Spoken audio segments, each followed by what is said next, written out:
Welcome back. You tuned into Mid Morning Talk and we into early afternoon. So good afternoon, everybody. And it's time for My Baby, My Passion Educational Insights. And I came across an article which frankly I was shocked and very, very disturbed to think. And 2021, educators are still resorting to corporal punishment as a means of discipline and corrective behavior. So it says your teacher caught on camera hitting pupils. An Eastern Cape teacher has been caught on camera hitting several pupils in the most recent of a series of shocking incidents at schools across the country. The girls each received 6 lashes across their hands. At least one other adult is present at the time. A number of pupils who spoke on condition of anonymity told the newspaper that corporal punishment at the school was so bad that last year they organized a protest against it.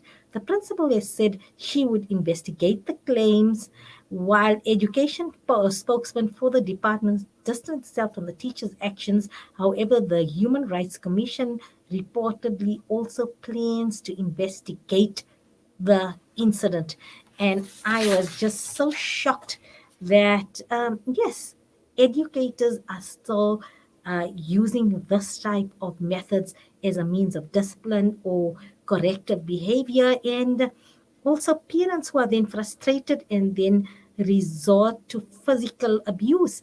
And with me, that is why I said we need to address this and offer counsel and advice in terms of discipline, mentoring, and motivation of our learners. Because for me, uh, resorting to corporal punishment is just frustration and you don't have no other way, or it's the easiest, seemingly the easiest way for somebody to discipline a child. Yes, and really, corporal punishment research has shown that corporal punishment does not produce the desired results in terms of remediation of behavior or corrective behavior. There are other proven methods and mechanisms whereby we can help reform behavior of a learner or guide them. Education is all about guidance, and they require, that's it. It's we leading a child towards responsible adulthood. So the child is still in the journey, and then resorting to physical abuse or punishment whilst the child is still in the journey is just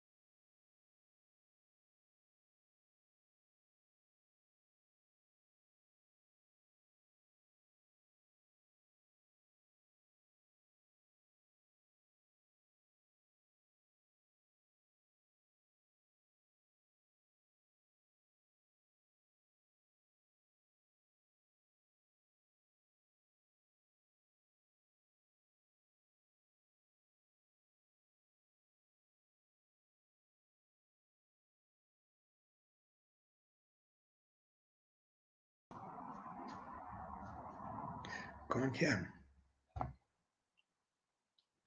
Can't hear.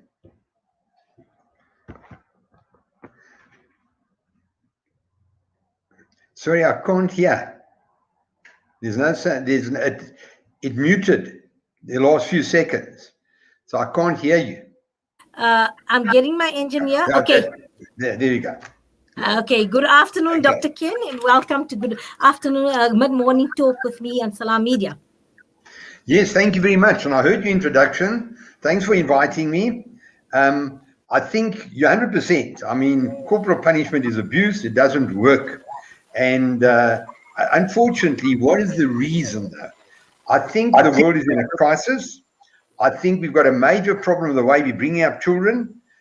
We've got this new mollycoddle type of approach, and then we got COVID. So what has happened is that the parents all of a sudden landed with these children at home, and if they weren't disciplined before, it would have been a nightmare in terms of getting them to do their schoolwork, getting them motivated, etc., etc. And what is happening now is that because there's a gap that's being created from kids that actually did their work and other kids that didn't do their work for, what was it, over 100 days, whatever it is, how are we closing that gap?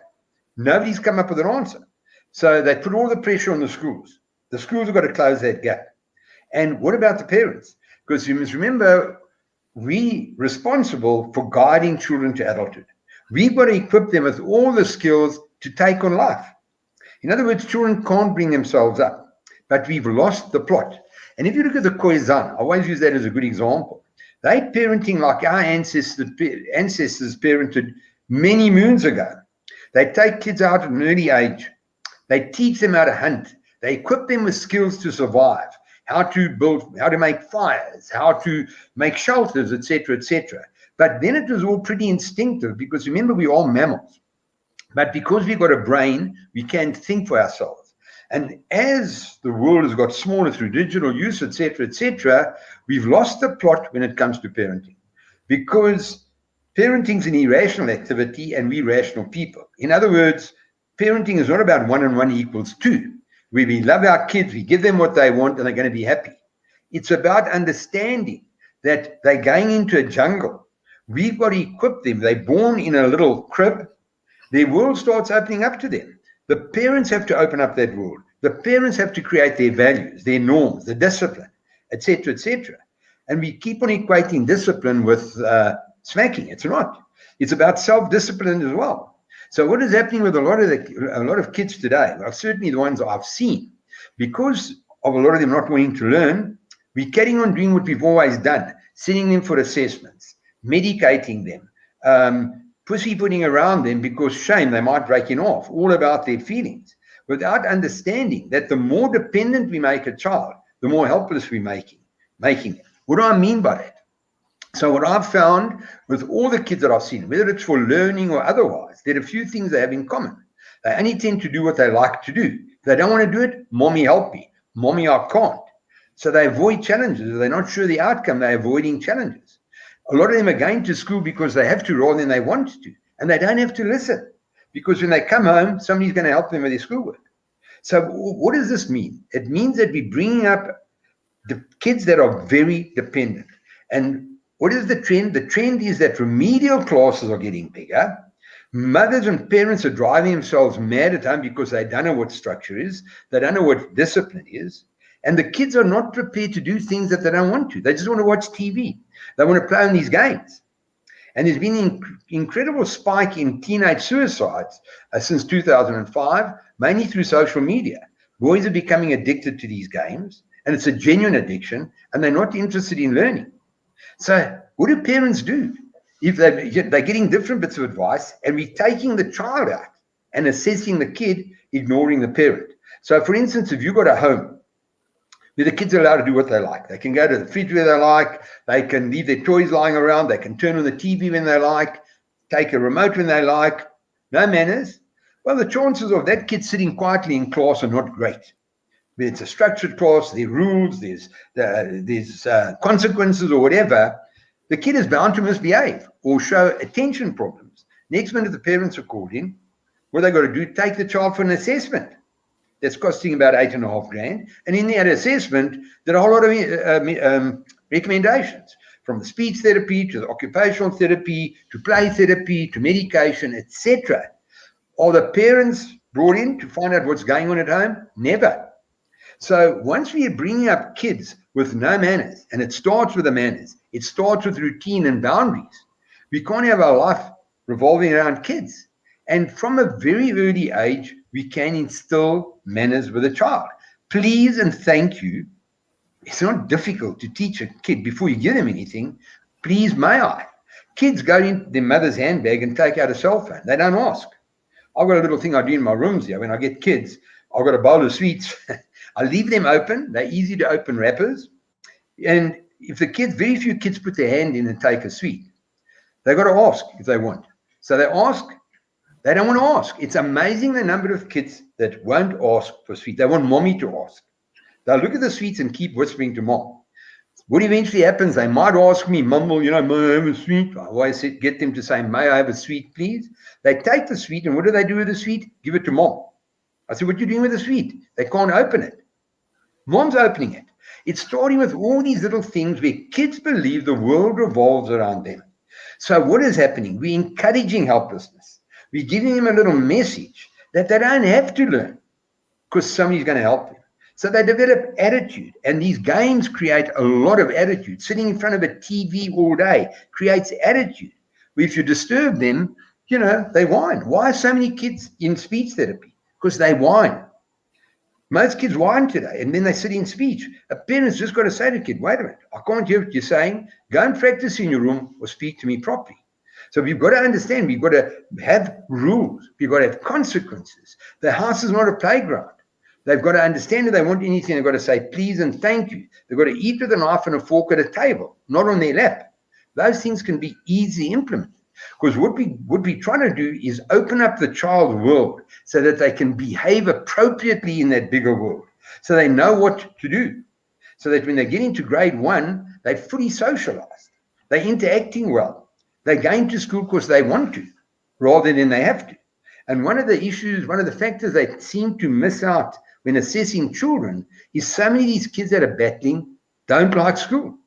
How do we get a child to like school? You're not even thinking about that. So we're encouraging a helplessness. But one of the worst consequences of what's happening with kids today is they're growing up lacking grit. Grit is the key factor to success in life.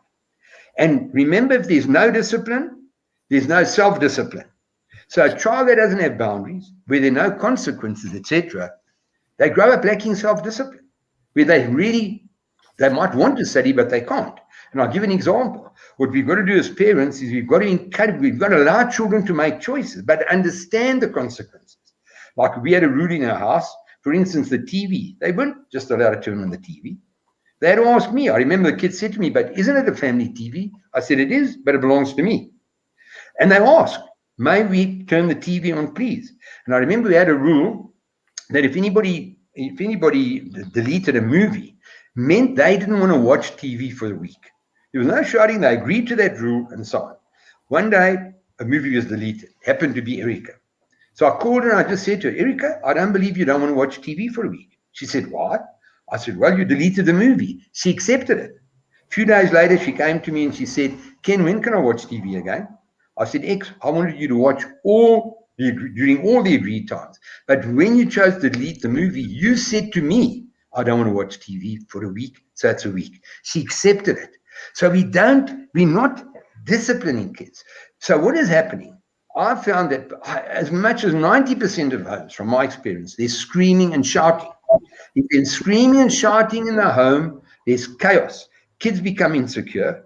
They act up. Marriages are taking strain. And we just get them out of our hair. And then they have attitude. When they're watching TV, they're lying and watching TV.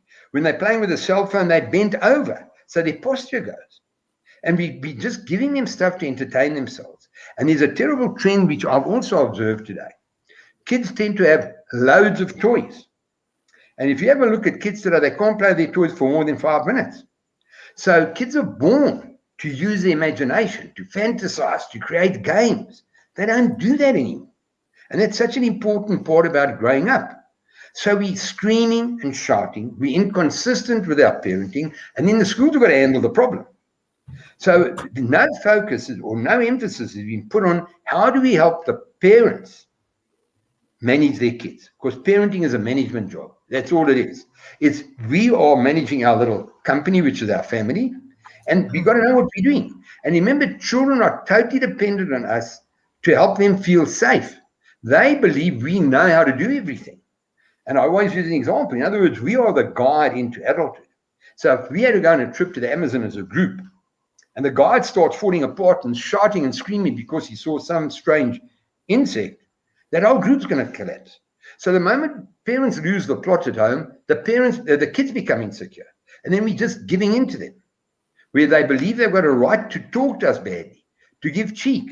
So the schools, and I'm certainly not excusing the discipline, but teachers have got their hands full. And what I've done, I work with one particular school, and I went down, we did a whole lot of group school readiness at the end of last year, and I observed these kids, how many of them didn't want to do that test, but they scored low. I called the parents in. I didn't want to give them the score that these kids weren't school ready. I knew something was going on at home. With the COVID break, the kids were getting in the parents' hair. They were just being allowed to watch too much TV, not interested in learning. Nobody helped parents fully understand that that day at home was a school day, not an extended holiday. Kids had to be up at 8 o'clock. They had to then learn. They had a little 20-minute break, etc. It needed to have been structured, not where the kids didn't even want to watch or engage with the learning. Because remember, everything a child does is a choice. They know what they're doing. Why don't they want to learn? Why don't they want to do maths? Because it's hard. But what are the consequences? We just end up not knowing what to do. So we're bringing up a generation of kids that are self-centered, not well socialized, unmotivated, not really achieving, having attitude, lacking grit and determination, undisciplined, what you mentioned, and then growing up into teenagers that are becoming a nightmare. And remember that if a child lacks grit, and we haven't instilled that grit by the time they're teenagers, they don't get it. They don't get it. They're going to grow up without grit. So we are writing off a lot of kids. Because another thing that seems to be happening, especially with private schools, remedial classes are getting bigger. And the achievers are getting less. Nobody's stopping to say, how can that be? How can this generation, we've all of a sudden got this huge lump of remedial kids. And they're putting kids with behavior problems in remedial classes and think that's going to solve the problem. And they're not getting the results, but we're carrying on doing the same thing. So what I do, and what it definitely makes a difference, is instead of being child-centered, it's parent-centered. So we equip parents with the tools to know how to discipline their child, to know how to give the kid choices, but take consequences for their choices. As an example, the child doesn't want to eat their food at night. Funny choice. They don't have to eat their food. But what does it mean? It just means they play. When it's bedtime, tough. Kitchen's closed. You're not upset. You're calm. They made the choice. They go to bed hungry because they chose to go to bed hungry. The next morning, all you got to say to them, listen, my boy, mom just wants to know, are you going to play in your room and not eat tonight, or would you rather eat? They'd eat. So the whole idea is helping parents stay calm, stay in control, manage their kids, so the consistency is there, etc., etc. So this is, in terms of the discipline and structures, just a very quick overview. I don't know if you want to ask me a question after that, but I've got lots more to say. I just don't want to take up too much time.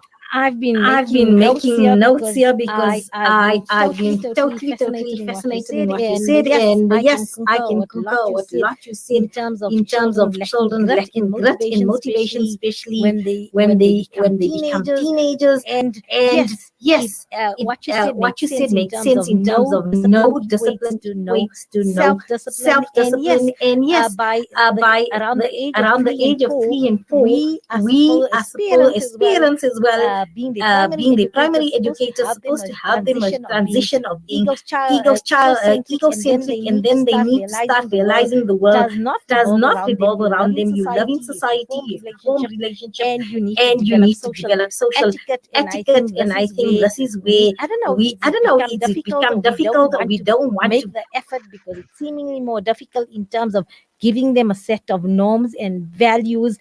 And it starts right up, I believe, from 3 and 4, when the child starts understanding and informing them to make those choices. And I think maybe just switching on the TV is glorified babysitting, or playing with a device. It's easier because somehow as parents, I don't know if it's too difficult for us to deal or to guide the children there. I don't know. As parents, I know there's a lot of burden of responsibility, but we are failing our children in that regard. And yes, I always tell the parents, you've become your child's PA. Absolutely, because you manage the schedule for the day. And I see some 6-year-olds even being fed, and 7-year-olds. So I like your I like what you do in terms of counsel and advice, and you focus on parent-centered advice and counsel.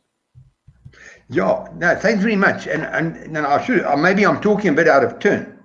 I think for me, the biggest problem is that all professionals qualified to deal with kids, right from your teachers right up to your psychiatrists, etc., there's absolutely no information on parenting in all their studying years.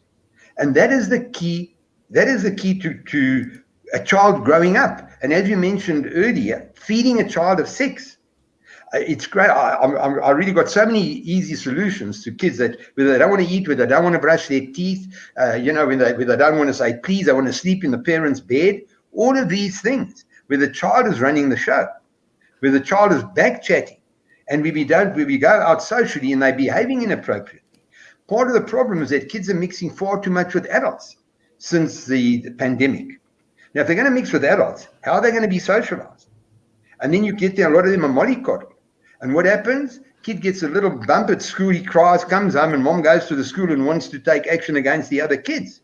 We're not equipping kids to socialize. And you must remember with the games, they don't connect with other kids. Human beings are meant to attach to other human beings. Social media and games, you don't have to attach to anybody. How are they going to have relationships when they get older? Where is the self-discipline to really want to achieve? How can we just give a lecture to a kid on grit without understanding what the problem is? Without understanding how do we instill grit? Like, for instance, when I tested the girls with their reading. When they read to me when they were young, what was the rule? The rule was if you stumble over more than 2 words on a page, you saying to me, Ken, I haven't learned properly, let me go and practice harder, which they then did. But I never bent with it. I was never angry, but they knew the rule. And all it meant that if they made more than 3 mistakes, they were wasting their own entertainment time or playtime. Till eventually they realized, I didn't take prisoners. They made sure that when they came and read to me, they read properly, with no mistakes. They learned how to read with emphasis, inverted commas, etc. The same with spelling. With spelling, the rule was you make more than 2 mistakes out of 15 words. You saying to me, Ken, I haven't learned properly, I better go and learn harder. They were allowed to come and ask me questions, for instance, how to pronounce a word or stuff like that. But I was always calm, but I never bent. And it's part of our job. We have to give time to our kids to manage them. We can't sit on our cell phones and say, kids, have you done your homework? Yeah, let me see your homework book. And we just sign. And the kids work as a scroll. There's reading homework, and we just hear them stumbling over words. And that's reading. It's not reading. And I can tell you the sense of achievement a child gets when it all of a sudden can read well. You know the difference that makes. It's quite amazing. Then they look forward to it. They start improving at school. They've got discipline at home. You know, from the bedtime, from the routine, they made their own lunch, for instance. They could cook their own fish fingers by the time they were 5 or 6, believe it or not. Kids can do a lot.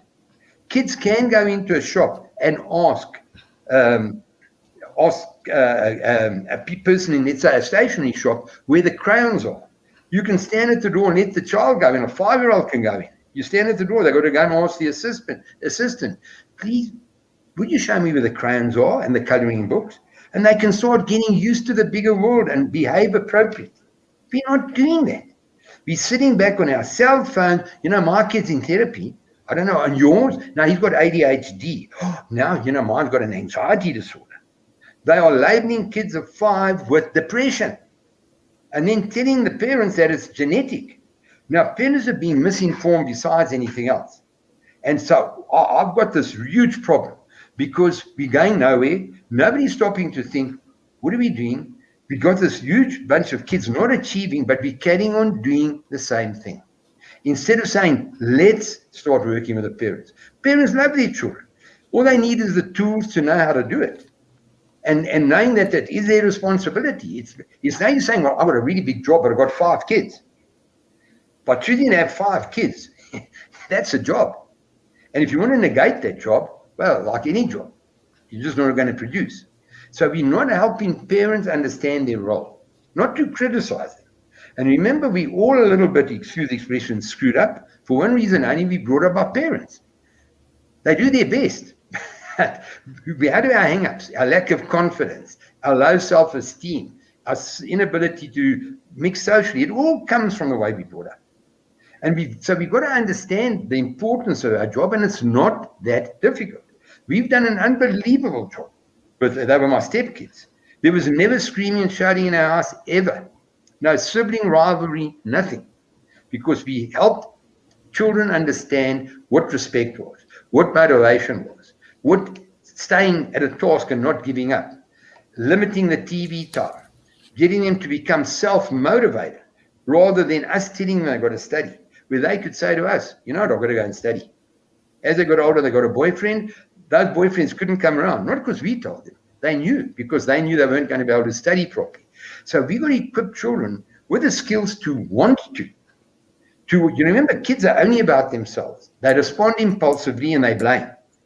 Part of our job is to equip them to become human beings that have empathy, that take responsibility for bad choices, don't just blame.